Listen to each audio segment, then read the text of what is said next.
Okay, everybody, welcome. We're getting started here. We're going to do a beautiful watercolor painting. We're going to do a snowy scene out in the wilderness, a nice landscape painting. We're going to have a nice waterfall here, a creek, and a nice river flowing towards us here in the foreground.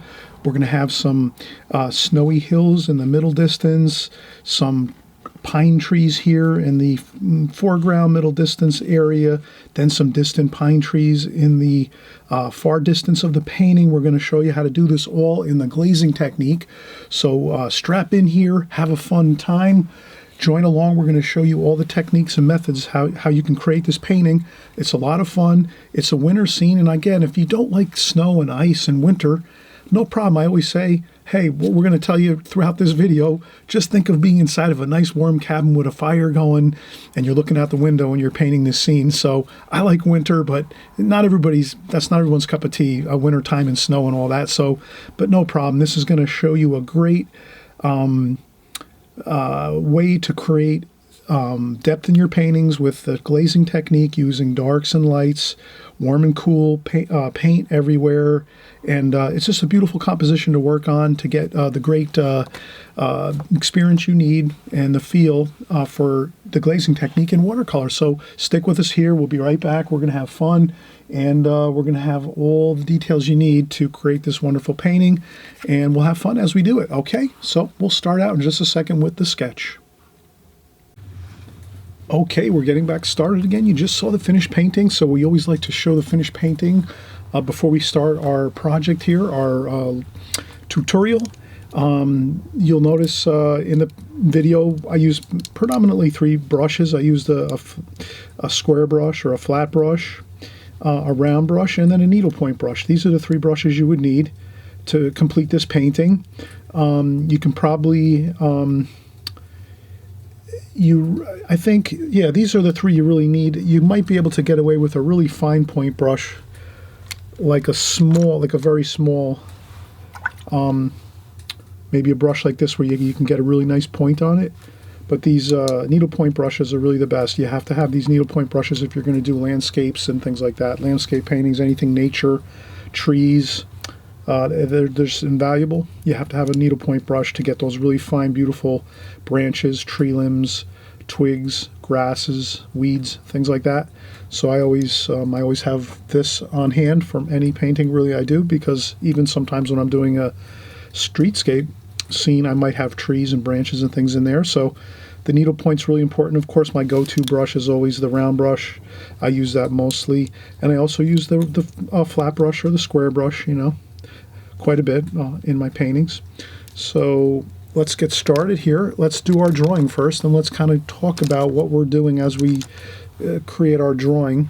So the first thing I'm always thinking about is from a landscape point of view, I'd like to always think of it as 3 thirds. So for me, this painting is going to be like a third of the ground level, the landscape area, 1/3 here. So I can just put this here and say this is going to be 1/3 is going to be our landscape area. And then we're going to have 2/3 approximately sky. 2/3 sky, 1/3 land. And that basically gets us to where we want to be as far as the design of our landscape painting we're going to do here. And it's a snowy scene, of course. You saw the finished painting. So this is fun, and if you don't like winter scenes, please try this, because we're going to do some snow. It's winter time here in the United States, so snow is always fun to paint. And if you have a hard time with snow, you're not really too fond of snow, just think of it as you're inside a cabin and you hear the fire. You have a fire going in the fireplace and it's crackling and you're totally toasty warm. And you're just painting a scene that you're looking out the window out of a cabin or a house where you're warm and you don't have to deal with the cold snow and ice and all that kind of thing and the wind. You're just kind of painting it from a nice warm place. That's fine too, because I know some people don't like snow and cold weather. So try to view it as you're looking out of a window and you're inside a warm place. That'll help if you're not so keen on painting winter scenes. But we do winter scenes every once in a while here. I want to kind of cover that because many people like the cold weather. I like the cold weather, the snow, the ice, the wind. I'm fond of that. I grew up in the northeast of the United States, so I'm used to all the seasons, the cold weather, the snow, the ice, as well as the hot, beautiful summers and springs and autumn. So let's continue on here, and let's kind of get our start to our drawing here. So I'll go with a light preliminary sketch first, and maybe we're going to have some like some hills here on the side. I'm going very lightly. I'm going to see if I can turn down my lights just a touch.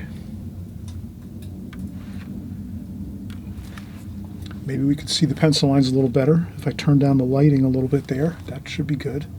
I'll go over this darker. I just want to get the flow of things going first.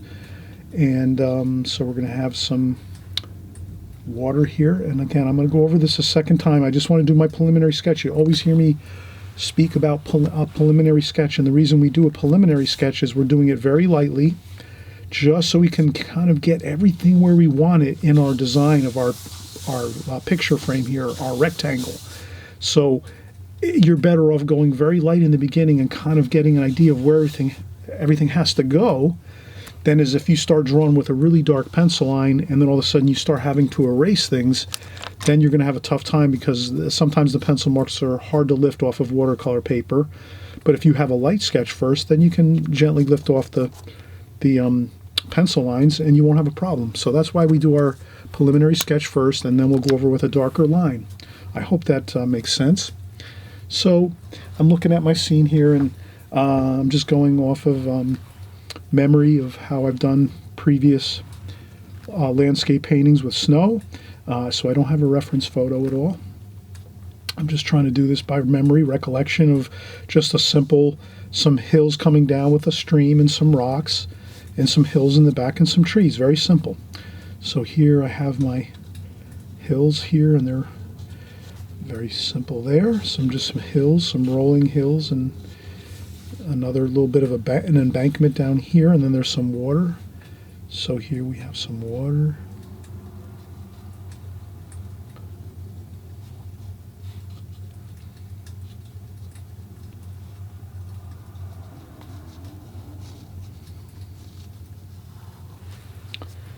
Okay, we have some water.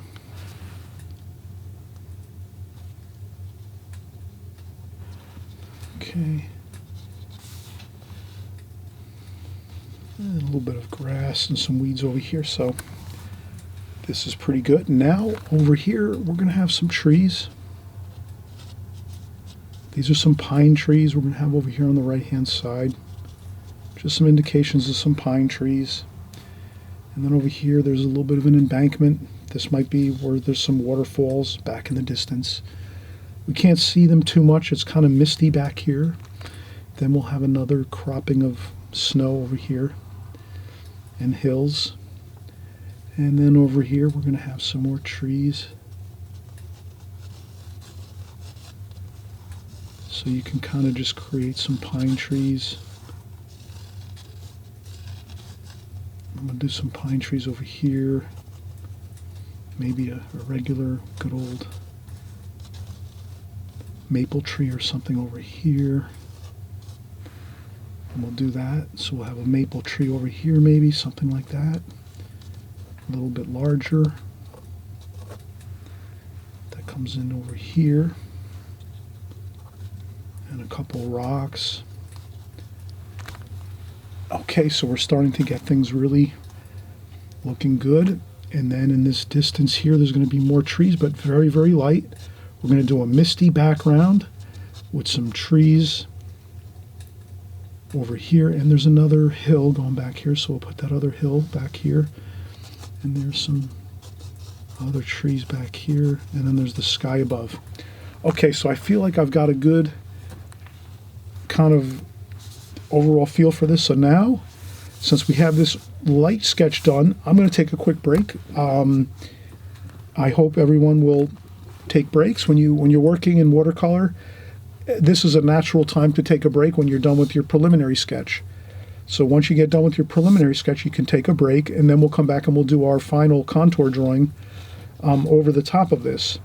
Sometimes you might do your preliminary sketch and you think to yourself, I really don't need to do a contour drawing over the top of this, or a darker painting or drawing over the top of this, a darker pencil line over this, because you kind of feel that you can paint this without going over a darker line. But I am going to make the darker pencil line so that you can see my drawing more clearly of how I laid everything out. And it's up to you. I really enjoy pencil lines in my paintings, so I don't mind doing a darker pencil line over the top of this. And again, when you're starting to paint, you're going to kind of notice that you won't see the pencil lines that much once you're painting over everything when you're creating your painting. Okay, so maybe I'll just make a quick pencil line around the outer perimeter of our drawing here. So we did our preliminary sketch, light, super light sketch. Now's the time, if you have to adjust, you can erase a little bit, adjust some things if you don't think they're in the right spot or it doesn't look just the way you need it to, but don't get too critical and worry about it too much. Just if it's halfway decent, you can let it be. And then you'll come back and we'll do a darker contour drawing over the top of this so you can see exactly where I'm laying out my drawing and just the way I've set it up here. And again, you can just do your light sketch if you don't think you need to do a darker sketch or drawing over the top of your preliminary sketch. That's fine.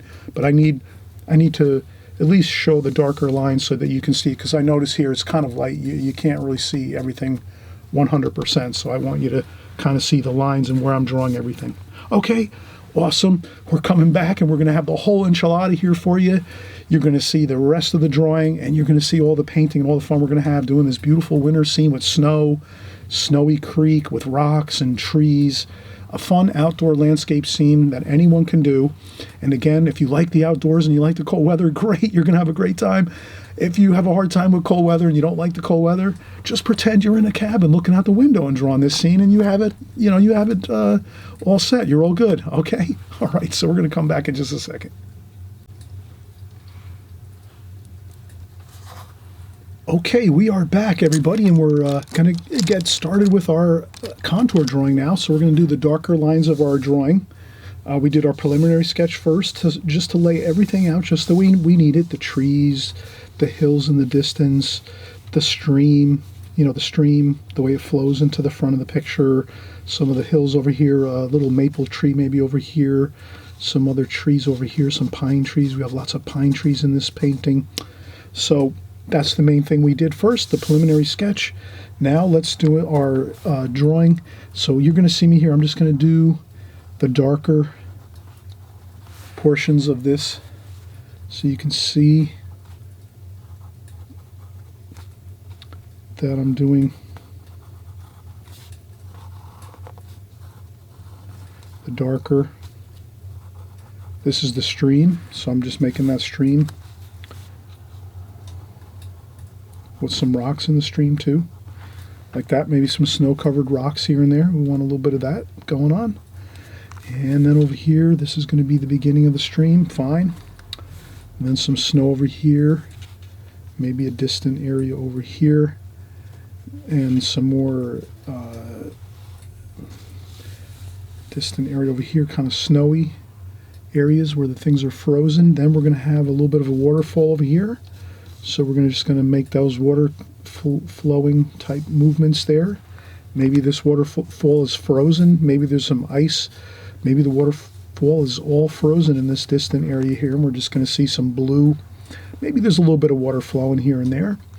And then back here, we're going to have the hills. They're going to be very lightly done. We're going to see snowy distant hills here. Then we're going to have some lighter, kind of like warmer looking trees, golds and siennas back here. And then over here, we're going to have our pine trees in the front area, the middle ground here. So this is a painting. You can kind of see that we're going to have a beautiful stepping fashion of everything going from foreground, middle distance, and then distant parts of the painting where the sky and the trees in the distant area. So this gives you a nice feel of depth in your painting. This is a really nice painting to develop that idea of distance in your paintings, and you can apply that method in other paintings too. It might be a cityscape or a figure painting or something of that nature, where you can, a park or whatever, you can add in those steps back into the painting where you'll have lighter, we'll see here as we develop this, that you're going to have lighter washes in the distance, and the foreground gets darker and darker with the tonal values as you go into the foreground here. And so you can kind of see I've gotten the drawing completed here, and we're ready to go. Now the thing is, here we are going to do this in a glazing technique, because the glazing technique will give us that nice watery diffused look of washes going from the distance in the back to the front. So let's get started with some just regular water, fresh clean water, and let's just put that onto the background here. Well, actually, let's just do the whole painting, the whole surface of this watercolor. Let's add some water to it. Just a light wash of clean water over the entire paper. We don't want to flood it tremendously, just a nice light wash of clean water over the whole painting. Then we're going to go in and we're going to get some, let's do some cadmium yellow, a little touch of cadmium orange, and that should be good for the sky, and then a little bit of cerulean blue here, like that. So we're having warm and cool. Warm colors, oranges, cadmium orange, cadmium yellow, and then we have some cool colors, some cerulean blue over here, maybe a little bit of cobalt blue too. But very light. This is the first wash. We're doing the glazing technique. This first wash is super light. You're not going to add a lot of color. Just the first light washes of color. So there you can see I'm just picking up that paint and I'm putting it onto the paper like so. Lighter over here on the left. Let's go a little more over here on the right hand side, like that. And then let's just kind of take the remainder of that and put a little bit in the foreground too, but keep the warmer oranges, maybe a little bit of raw sienna. Keep that in the sky area, maybe a really warm sunset type sky, or maybe a sunrise. Maybe this is in the morning, early in the morning. That stays over here in the sky. And then you can see that I did put a little bit of the warm colors of the cadmium orange, cadmium yellow, a little bit of raw sienna, yellow ochre, perhaps. You can add that in too. And then now let's do some cool colors. Let's add some of that blue, very lightly though, not too much, just to get that around the painting too, because we're going to start with our second wash over the top of this once it dries. So we want everything to be tying in together, warm and cool everywhere. Okay, so that's about what you want to have on your paper. A light wash, very extremely light wash of some golden colors up top in the sky, and then bring those same colors with a little bit of blue, cerulean blue, and cobalt blue, just a touch though, a little bit. You can see that, right? Very light, and you bring that down into the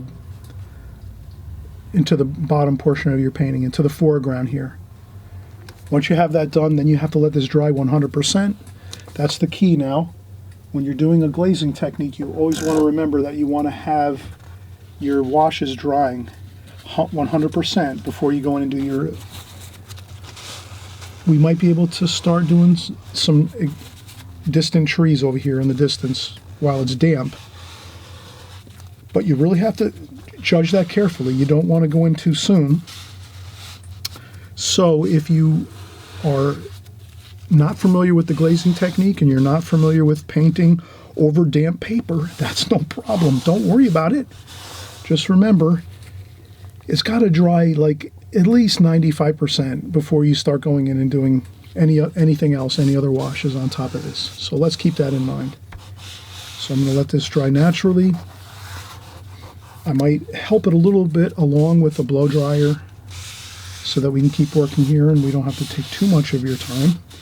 But I think this will be good with the way it is now. Let's do that. Let's let this dry. We'll come right back. And I always say at this point in time, if you haven't subscribed, please think about subscribing, because in this video, you're going to learn a lot of information, tons of information on techniques, how to use watercolor with the glazing technique, what colors to use, laying out your painting, all these different methods and techniques I teach on this channel. You can get them here every week, because every time I create a video, I'm always covering those same techniques you need to learn as a watercolor artist. Does that make sense? If you learn the techniques and all the methods in watercolor, you'll be way better off. So anytime you're doing a painting, at least you'll have the knowledge of all the things that we show here on this channel. So everything here is watercolor on my channel. I'm hoping you're going to subscribe. And also, too, there's those notification bells. You can click on notifications so that you're alerted when the video comes out this way right away. You can watch it maybe one time, just watch it full through. You're familiar with it, and then maybe the next couple days you'll start working on it and you'll start watching it again and, you know, hitting pause as you need to as you go through the painting. But the main thing is, the more you watch, the more you're going to learn. You'll hear the same terminology over and over. You'll hear the same colors being discussed over and over.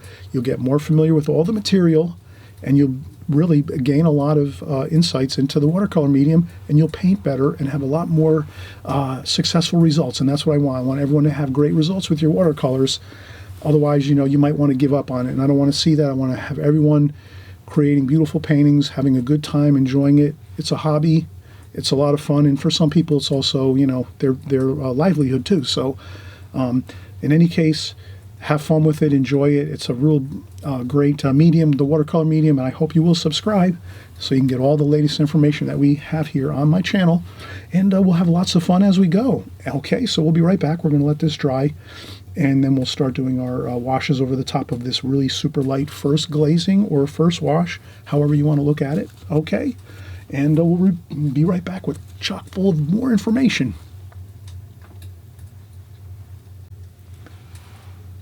All right, we are back again here. The paper has dried somewhat, a little bit. I would say about 50%. You'll see it's a little buckled. You might be able to see that that's how it's buckled a little bit. That means it's not completely dry, but it's damp, or it's slightly damp. Very, very slightly damp right now. So this is a good time we can do our distant mountains, because we want to have the paper damp just a little bit if you can. It'll make the trees in the distance look a little bit better. So let's get right into it here, and we're going to go with a little bit thicker paint, but not a whole lot more. We're just going to do some raw umber here and some burnt sienna. We'll have some darker darks. Let's mix up our paints, darker darks, some blue in there, some blue. So we have some blue, cobalt blue. So we're doing some distant trees, lots of warm colors. Raw sienna, raw umber, definitely raw umber there. Raw sienna too, maybe some raw sienna. And I think, as you can see here, it's a whole bunch of really beautiful colors here that I mixed. Raw umber, maybe a little bit of burnt sienna too. So we have raw umber, burnt sienna, burnt umber, a little bit of cerulean blue, some raw sienna. That gives us a nice distant mountain color, or distant tree color for the distant trees here in the background. Then you can take that, load up your brush. Then what you do is you just take some tissue and gently blot up some paint off your brush. You don't want to have a ton of paint on your brush. So that's where you check off some of that paint off your brush, off your flat brush here. And let's do this. Oh, look at that. Beautiful.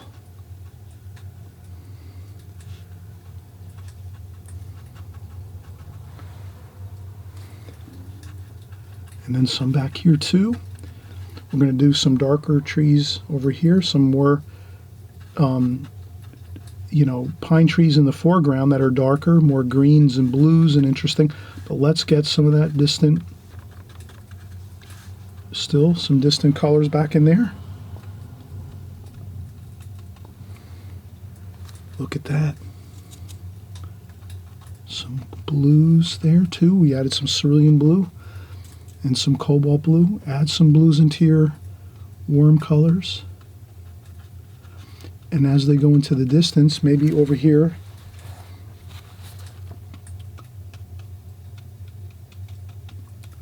can see I'm just tapping down. This is a very pointy brush in a sense. It's got a good sharp point on it, the flat brush, like that. So I can get those nice type of tree shapes.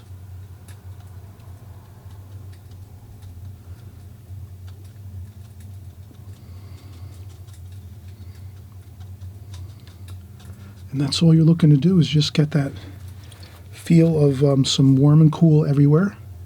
So I'm picking up some blue to put in some blue, cerulean blue there. We don't want it all warm colors. We want to mix in some cool colors too. So I put those cool colors in too, like that.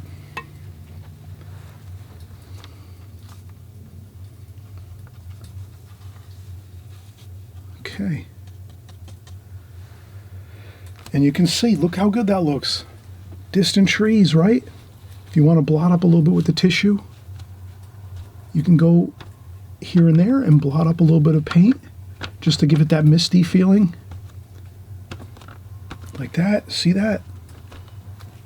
Perfect. Look at that. You can even add more interest to that by just blotting up a little bit of paint with the tissue. And then you get that misty feeling going through the distant trees over here in the forest. And you dry off a little bit of paint on your brush so you can, like that. Just like that. Perfect.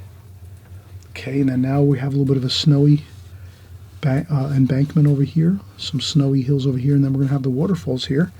And the paper is drying nice. It's drying naturally for us, so we can keep working. We don't have to worry. Let's keep working our paints. The next thing we'll do is let's make sure we don't have too much water in our palette. So let's blot up some of the water that we see building up in our palette. Remember, keep your palette from too much mixtures of paint and too much water puddling up. Especially as you're doing your darker colors, your darker tonal values in the foreground and in the middle distance, you need thicker paint. You don't want too much water in your palette building up. So that's why I dried off and cleaned up my palette as we go. So now here, let me see if I can change brushes here. Let's use the round brush. And let's see if we can get some blue, cerulean blue, a little bit of cobalt blue, and cerulean blue. Let's see if we can get a little bit of that that waterfall feel here. Dry off a little bit of the paint off the brush and water off the brush first, and then just do a little bit of those nice roundish looking, maybe a little bit of cobalt blue in there too. There we go. Those are the waterfalls that we see here and there. It's very misty. You can blot up a little bit too if you need to, if you want to make it more misty looking back there by that waterfall in the distance. And then we're going to continue on. Burnt umber here, a little bit of some French ultramarine blue and burnt umber. And then let's also add a little bit of that there too. So I like to, if I'm going to, you'll see I'm just doing a little bit of blotting. I want to get a little bit of that color by just finger painting a little bit. I want to get a little bit of that color in my distant colors.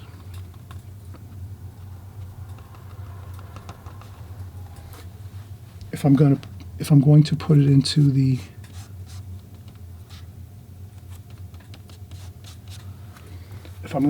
the foreground here where the water is.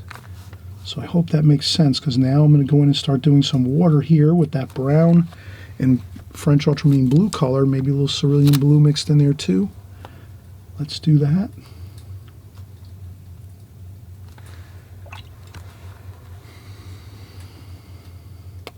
So now I'm going to go in and do my foreground here. Set the tone for the painting, get some darks in here. Let's do that. So you can see how I'm Getting some of those darks in now. This is really good to do. Get some darks into your painting. Maybe some burnt umber and more French ultramarine blue with that burnt umber to give it more of a darker feel up close here, like that. There we go. Look at that, how great that looks. The darks right up in front, close. Your darkest colors are always closest to you in your foreground, and your lighter, very soft colors are always in the distance in the background. So whenever you're creating a painting like this, where you're creating that depth and that three-dimensional feeling of things going back into the distance, all you have to just remember is the distant colors are always a little bit cooler in color, like more blues, and they're lighter, very light in tonal value, very light. And then in the foreground here like this, your colors are going to be much more darker in tonal value, and they might be a little bit warmer too, not as cool. So that's our stream here. And we might have a few rocks in there, so I'll blot up a little bit of paint. And then we'll just paint around that. We'll pretend there's a rock there. There's a little rock in front of the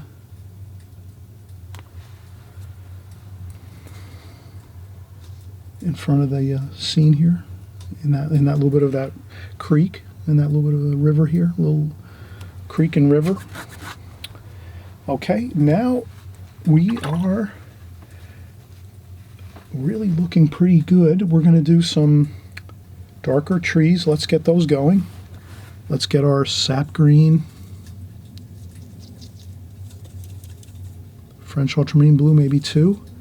A little bit of burnt umber in there. We can use that. And maybe some French ultramarine blue, more of that. And then let's see if we can, let's go back to our, let's do some more blue over here. So we're going to mix more green here, then a little more blue over here, like that. Then let's get our square brush again, our flat brush. Okay, let's get our flat brush. I rinsed it off. I dry a little bit of the water off because we don't want it too much water flooding into our palette. Once you rinse off your brush, my flat brush, I'm rinsing it off into my water bucket. Once I rinse the brush off, I dry it off a little bit on the tissue, or you can use a small sponge next to your water bucket. So you can take your brush, rinse it off, tap it on a sponge next to your water bucket, your water glass, whatever you use for your water bucket or water glass or pail or container. Dry off a little bit of the water, and then you go into your mixed paint that you already have mixed up, and your and then you can see, look what we're, oh wow, beautiful. Some nice green pine trees, look at that.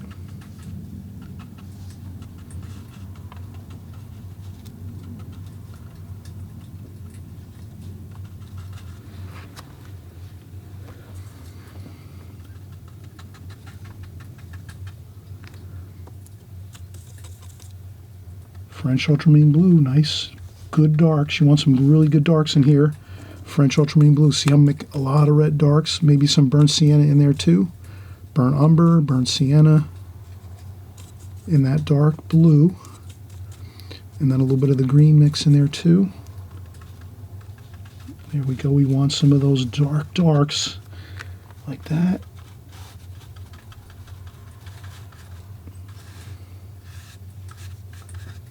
And fire him in too. Don't be afraid. Get him in there. Those trees. Pine trees. Look at those pine trees. Beautiful. Then you can take these colors, make them a little lighter, and you might have some other ones here. Make them a little lighter, and those might be in the distance here too. They're behind.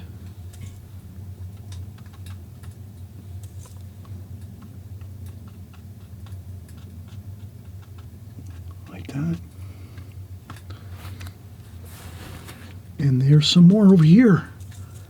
More dark pine trees over here too. Let's balance it. We got some darks over here. Let's make some darks over on this side too. That'll really look great. If you can balance your painting, think of it like a seesaw. like a seesaw, or if you have a bookshelf with books and you want to have bookends on each side of your books on your bookshelf, you want it to be sort of balanced. You wouldn't want to have a big bunch of darks over here and nothing balancing it. You want to have a balance over here. Does that make sense? That's why I mentioned that. So you have a little bit of balance there in your painting. Like that. There we go. And then we can take we'll take our needlepoint brush, get some darks on that needlepoint brush here, and then you can get some more fine lines. And that makes the story a little better here because we have some more very, very fine lines here, which kind of look better. Sometimes this flat brush doesn't always kind of give you all the details you need, so that's why you will use your fine needlepoint brush to get some more very, very fine details in. So I'll do that over here.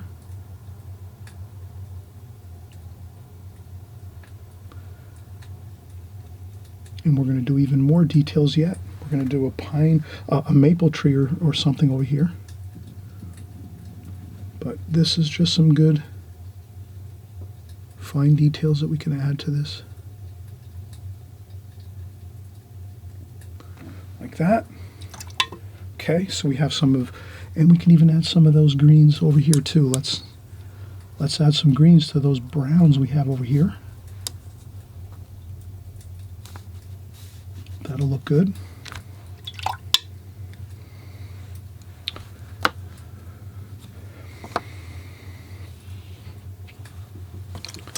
And this is just an overall idea of the glazing technique and doing a landscape painting, and you're having some pine trees, other types. Let's do a pine tree or a maple tree, brown, cerulean blue, a little bit of that green mixture over here. And then this way we can do like a maple tree over here, like so. And we'll just get those branches going, the trunk of the tree.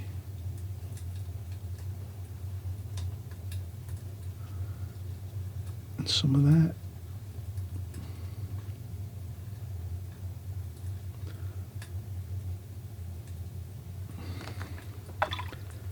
And then we can get some splashes here. We'll pick up some of those greens and blues and just make some leaves on this tree over here, this maple tree we just created.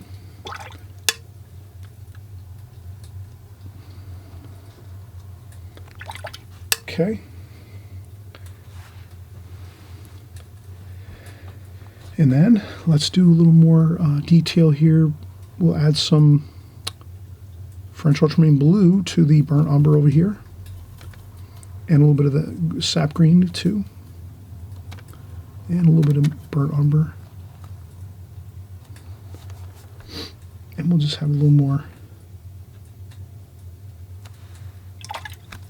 I rinse off my brush, I dry off the brush on some tissue, and then I just sort of drag down that paint a little bit, like that. Drag down the paint just a touch, like that. And then we are getting near. Let's get a little bit more, maybe some shadows, some cool shadows.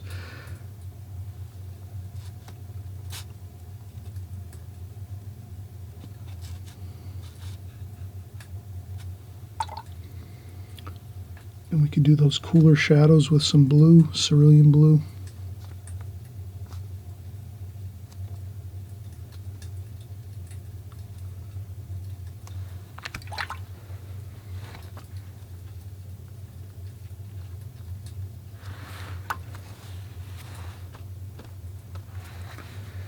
And again, this is pretty much where we're getting there. I think we're pretty much have this completed. We've gotten all the interesting elements that we needed in this painting. Maybe we'll have a little more. Again, here we'd like to dry off our palette because, again, as we work, we want to make sure we're keeping our colors good, clean, fresh, and we also want to make sure we can get thick paint. If we have too much water in our palette, we can't get thick paint. So let's make sure we can get thick paint. Thick paint, here we go. We've got some sap green and burnt umber. Like that, a little bit of French ultramarine blue. And then we can have a little more, some weeds and some grasses and things over here. And we'll add some of that to the painting over here too. We could flip up a little bit of stuff, you know, weeds and things go upwards like that. Let's do that. Let's get our needlepoint brush, get a little bit of sap green and blue, like that. Maybe a little bit of that mixture in there too.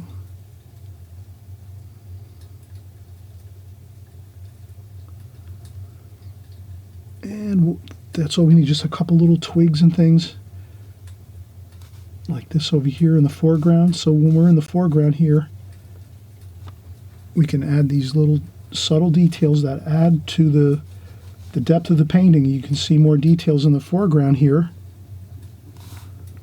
and you can't see that much detail in the distance of the painting. So more details up close. Really not many details in the back over there. And then you can add a little more, some splashes, maybe some rocks and things over here. So I'll just add some rocks over here.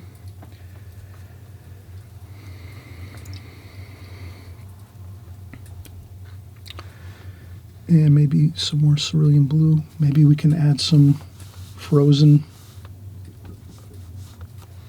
ice over here. So there's some ice and frozen snow over here, and we'll just put that in the middle distance here, the middle ground. Maybe there's some like that.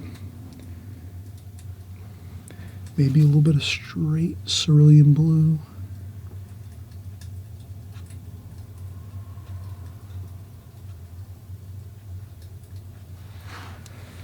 That's our waterfall area.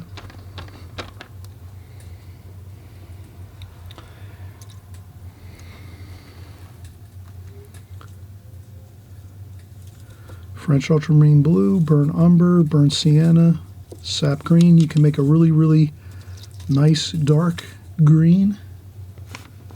And you can even do that too here in the foreground.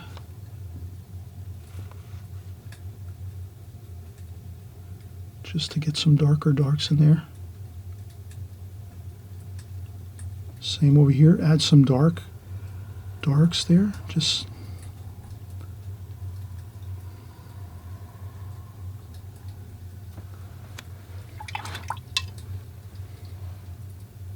and I think that looks pretty good. So here we've had a fun time. I think this is a good painting. It gives us the real excellent feel of 3 dimensions. Foreground here with the creek up close, middle distance the waterfalls over here frozen with some pine trees, and then in the distance some more pine trees, more lighter colors in the distance, softer looking. That gives us that look of 3 dimensions as we go back in the painting. And I really think you'll have fun with this if you give this a try. Again, it's a snowy landscape. And if you're not too fond of snow, again, pretend you're in that cabin with a fire going and you're just looking out the window. If you like cold weather and snow, then you'll have fun. You'll have more fun doing this painting. But it's winter time, so we're going to try a few winter paintings here and there now. And we'll peel off the tape. We'll take a look. That looks good. We've got the effect that we wanted with the glazing technique. So if anything, you've learned a really valuable few techniques and methods with the glazing technique of doing that light wash first and then going over the top with your darker subsequent washes to give yourself that really, really good feeling of depth in your painting. So if you're kind of keeping in mind the Depth is the softer, lighter, cooler colors in the background. That's your distant colors. And then as you move closer into the painting, as you're standing in the front of this painting, as things get closer, they get darker, much more rich colors and lots of paint, lots of straight paint, not too much water. And if you can kind of see that, the creek here too, running into the distance here, we might be able to give this a little more. We might be able to do this too.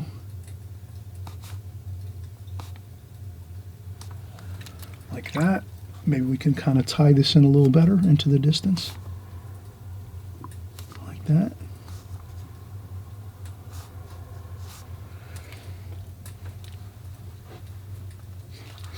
Okay. Everybody, thanks for stopping by and painting along with us. I hope you had a fun time with this painting.